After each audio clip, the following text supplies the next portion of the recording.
होते हैं और हमारा धरती लोक के मनुष्य से कैसे मेल हो सकता है? कुछ क्षण के लिए प्रेम होना एक अलग बात है, किंतु विवाह के लिए सब ऊंच नीच देखना पड़ता है। पिताजी, प्रेम में कोई ऊंच नीच नहीं देखा जाता। प्रेम तो मन से मन और हृदय से हृदय का मेल है। पिताजी, यदि आप मेरा विवाह किसी और से करा देंगे तो मैं कभी भी सुखी नहीं रह पाऊंगी।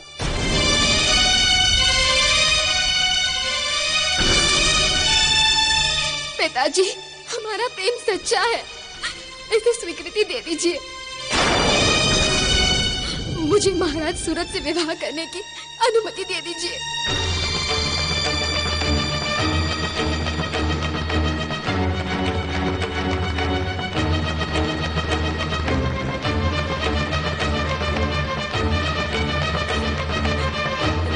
मुझे अनुमति दे दीजिए पिताजी।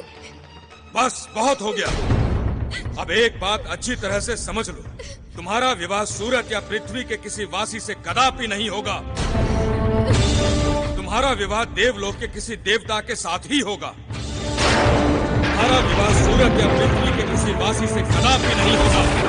तुम्हारा विवाह देवलोक के किसी देवता के साथ ही होगा।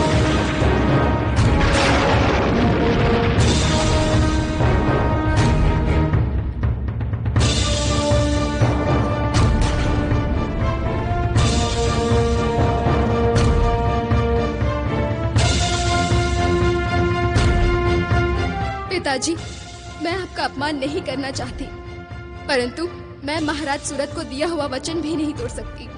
मुझे क्षमा करें पिताजी, मुझे क्षमा करें।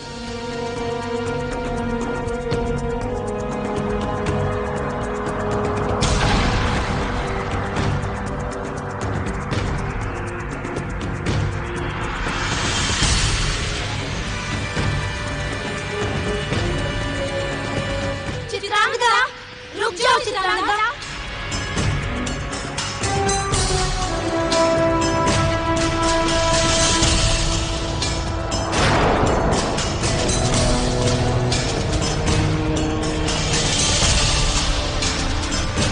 तुम इतनी तेजी से कहाँ जा रही हो चित्रांगदा?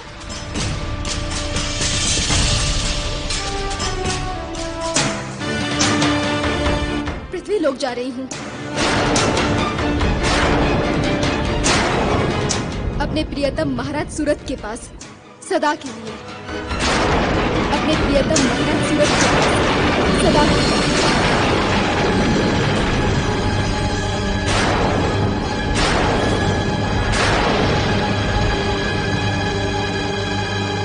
ये तुम ठीक नहीं कर रही हो चित्रांगदा। मैं कोई पाप करने नहीं जा रही हूँ। चित्रांगदा, तुम्हारे निर्णय से तुम्हारे पिता ही नहीं, देवलोक और देवताओं का भी अपमान होगा। हाँ हाँ, सब लोग यही कहेंगे कि देवलोक में पृथ्वी के राजा सूरत से अच्छा और कोई देवता ही नहीं है। और फिर अपने पिता की अवज्ञा करना भी अनुचित ही है। मैं तो पिताजी से अनुमति लेना ही चाहती थी, परंतु उन्होंने ही मना कर दिया। मैं महाराज सूरत के प्रेम को पाने के लिए कुछ भी कर सकती हूँ। इस देवलोक का सुख भी मेरे प्रेम के समक्ष तुच्छ है, इसलिए मैं जा रही हूँ सदा के लिए। रुक जाओ।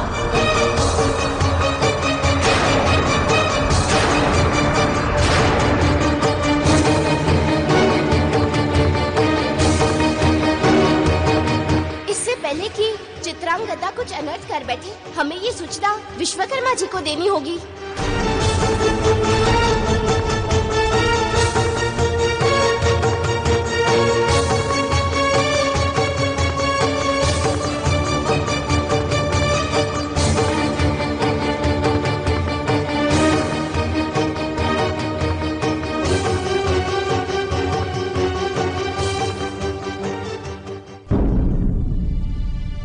पिताजी, यदि आप मेरा विवाह किसी और